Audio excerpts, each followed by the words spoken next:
يا قوم إنما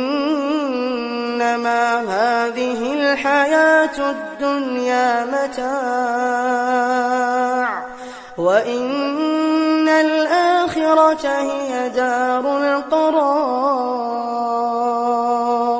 من عمل سيئة فلا يجزى إلا مثلها ومن عمل صالحا من ذكر أو أنثى وهو مؤمن فأولئك يدخلون الجنة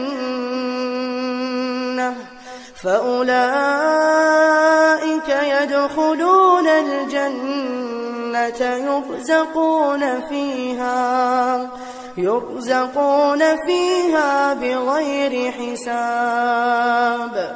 ويا قوم ما لي أدعوكم إلى النجاة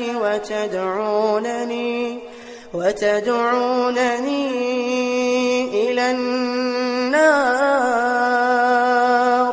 تدعونني لأكفر بالله وأشرك به ما ليس لي به علم وأنا أدعوكم إلى العزيز الغفار.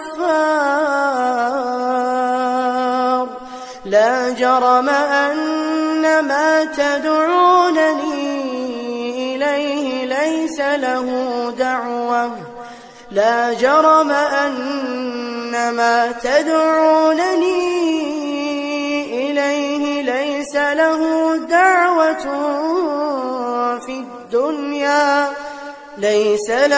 دعوة في الدنيا ولا في الآخرة وأن مردنا